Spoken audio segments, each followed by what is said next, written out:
Affaire Betaram, le Premier ministre François Bayrou publie sa défense et contre-attaque face aux nombreuses accusations mis en cause dans le scandale de Notre-Dame de Betaram. François Bayrou a transmis à BFM TV et RMC une série de documents censés prouver son innocence.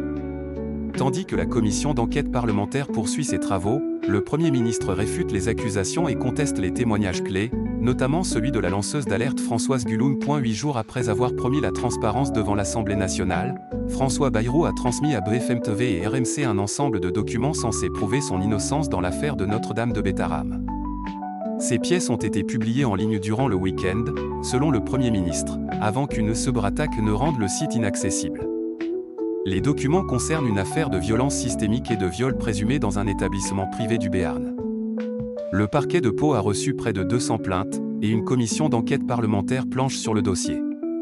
François Bayrou, auditionné le 14 mai dernier, avait vivement défendu son intégrité. Les documents fournis récapitulent les éléments de sa défense, circulaire ministérielle, articles de presse, rapport d'inspection de 1996, et retranscription de son audition.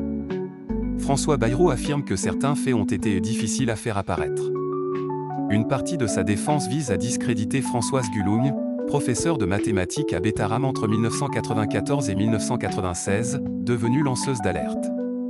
Elle affirme que l'épouse de l'actuel Premier ministre était informée des violences et aurait tenté d'alerter son mari. Lui, rétorque qu'elle affabule et pointe des contradictions dans ses souvenirs. Le père d'Hélène Perlan souligne qu'elle est arrivée après le départ du père Caricart, mis en examen pour viol 2 ans plus tard, ce qui selon lui rend certaines de ses déclarations sans aucun sens. Cependant, des témoignages rapportés par le porte-parole des victimes, Alain Esquer, indiquent que le père Caricart est resté influx dans l'établissement même après son retrait officiel. Françoise Guloun affirme aussi avoir été menacée dans un autre établissement, ce que François Bayrou conteste. Autre point sensible, la rencontre entre Bayrou et le juge Christian Mirande, qui instruisait le dossier en 1998. Le juge affirme avoir discuté de l'affaire avec lui. François Bayrou a d'abord nié, puis admis ne pas s'en souvenir, tout en reconnaissant leur relation amicale. Encore aujourd'hui, je n'ai aucun souvenir. Mais je fais confiance à Christian Mirande qui dit qu'on s'est rencontrés chez lui, explique il est également mis en cause pour avoir affirmé qu'un surveillant condamné avait été licencié. Or, selon le collectif des victimes, ce dernier aurait été promu CPE. François Bayrou plaide la bonne foi, mentionnant les informations de l'époque provenant du rectorat. L'inspection ministérielle de 1996, menée en 3 jours, conclut qu'aucune brutalité n'était observée.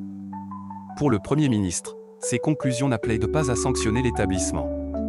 Il met d'ailleurs en avant 2 circulaires sur la prévention de la violence qu'il a signées dans la foulée. Dans une note finale, il estime que ces documents établissent sans ambiguïté que toutes les accusations à son encontre sont des déformations, des diffamations et des falsifications. Il encourt jusqu'à 5 ans de prison en cas de faux témoignages sous serment, et surtout, une possible motion de censure décisive pour son avenir politique.